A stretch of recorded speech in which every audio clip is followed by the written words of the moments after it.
Comment toi aussi tu peux supprimer et enlever le flux en temps réel. Tu sais, dans nos journées, eh bien, on a tous finalement des flux en temps réel. Regarde, là, je suis en train de voir mes flux, mes actualités sur mon téléphone et finalement, je ne suis pas là. Je ne suis pas présent avec toi parce que une minute, je suis sur mon téléphone.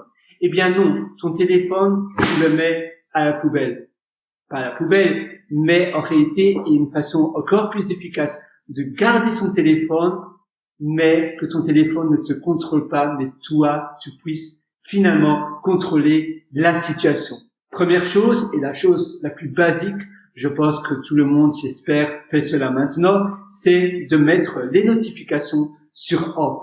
Tu vas simplement dans tes paramètres, notifications, c'est très simple, et tu vas mettre tes notifications en mode désactivé. Ainsi, simplement, moi personnellement, d'ailleurs, j'ai simplement mon application de Borg, mon application où je reçois des appels et pour les SMS, pour les textes, je mets les notifications sur on et encore, souvent, quand j'ai vraiment envie d'être, quand j'ai vraiment besoin d'être dans le flow, dans une concentration totale, eh bien, je mets mon téléphone en mode Do Not Disturb ou bien Sleep ou d'autres modes. Tu peux aussi mettre ton téléphone en mode avion également ou simplement l'éteindre durant la tâche en question où tu as vraiment besoin de ne pas être distrait et perturbé. Évidemment, dans notre journée, dans notre vie, on a non-stop des informations, des flux, des personnes qui nous appellent, qui nous parlent. Alors, comment vraiment reprendre le contrôle de sa vie?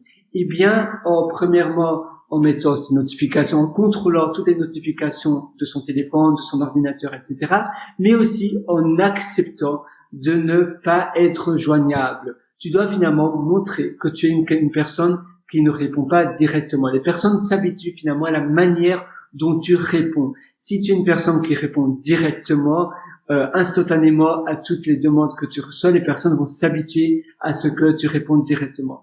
Donc petit à petit, tu peux alors montrer que tu réponds de moins en moins vite jusqu'au moment où tu réponds simplement comme bon te semble. Moi personnellement, si tu m'envoies un email, en général, je vais te répondre. Si ton email est évidemment je pense qu'il y a une réponse que je considère que eh bien tu mérites d'avoir une réponse parce que ton email est cohérent, eh bien je vais te répondre, mais peut-être que ça va être dans 2 semaines, dans une semaine. En règle générale, je ne réponds pas aux emails de n'importe qui en durant les 1 à 2 semaines finalement.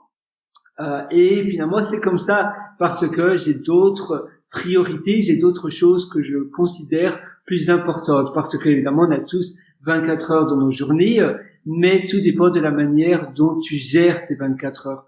Tout dépend de la manière dont tu agis.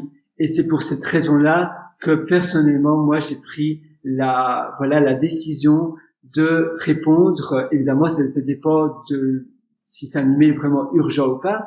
Ça dépend du type d'email ou du type de requête que je dois donner une réponse. Mais en règle générale, je donne une réponse quand j'ai terminé toutes les choses primordiales et prioritaires que je dois d'abord faire.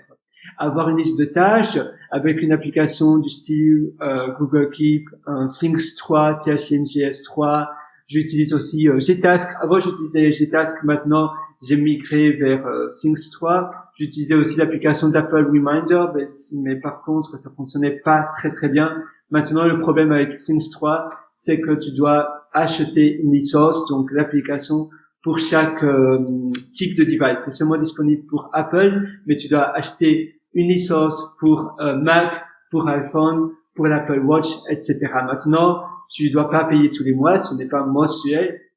C'est one time payment, ça veut dire que tu payes qu'une seule fois. Par contre, oui, évidemment, tu dois l'acheter pour chaque iOS, pour chaque OS d'Apple. Une autre chose vraiment importante pour arrêter d'être dans le flux intempestif finalement d'informations, c'est de savoir dire non et de vraiment savoir maintenant j'ai 20 minutes pour rien que faire cela et rien que ça et rien d'autre. Bien allouer ses temps et avoir des plages horaires où tu n'autorises rien comme notification, c'est super important. Enfin, que tu es avec d'autres personnes, c'est important aussi de ne pas avoir l'habitude d'aller voir tout le temps ton téléphone. Une chose à la fois, il faut vraiment apprendre que finalement, toutes les choses instantanées sur ton téléphone peuvent attendre et que tu es avec une personne, sois à 100% avec cette personne-là. Donne 100% de ton énergie à chaque fois avec chaque personne que tu as une conversation. C'est super important, même primordial de toujours donner 100% de ton énergie pour chaque tâche et discussion que tu as. Et la toute dernière chose, c'est de noter les choses, c'est-à-dire que, ou même d'enregistrer les choses. Si tu as quelque chose qui te passe par la tête, eh bien, tu notes cela. Tu enregistres la chose qui te passe par la tête avec une application de dictaphone. Si tu as l'Apple Watch, c'est assez pratique. Maintenant, avec l'iPhone et avec Android, je pense que c'est pareil. Tu peux utiliser un raccourci. Donc, tu vois, je peux directement mettre m'enregistrer grâce au raccourci ici. New Recording. Je ne sais pas si tu vois, mais voilà. Donc, directement sur ton home screen, tu peux directement faire New Recording et tu peux faire un enregistrement. Et puis après, finalement, c'est un peu comme si tu mettais chaque tâche au frigo pour plus tard. Et une fois par semaine, par exemple, tous les vendredis, tu vas exécuter toutes ces tâches en rafale. D'affilée, tu vas faire une et puis une et puis une. Donc, ça veut dire que toutes les tâches que tu as pensées et notées durant la semaine, tous les vendredis ou le jour qui te convient le mieux, ça peut être le dimanche après-midi, tu vas enchaîner et exécuter en rafale une tâche après l'autre.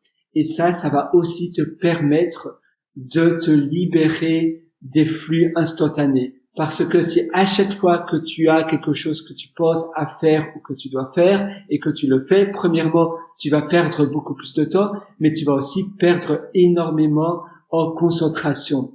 Et si tu as quelque chose en mémoire et que tu essaies de mémoriser, peut-être qu'après tu vas oublier et ça va te prendre de l'espace mental parce que ça va te triturer l'esprit. Qu'est-ce que tu devais faire? Mais si tu notes directement, tu as la certitude que c'est noté, tu ne vas pas oublier. Et puis une fois par semaine, une fois par mois, tu vas exécuter tout cela. J'espère que ça va t'aider. Je t'ai d'ailleurs aussi concocté un atelier sur l'immersion deep, l'immersion totale, qui est disponible sur mon site pierrewriter.com, pierrewriter.com. À très bientôt et je te souhaite tout le meilleur du fond du cœur comme d'habitude. Ciao.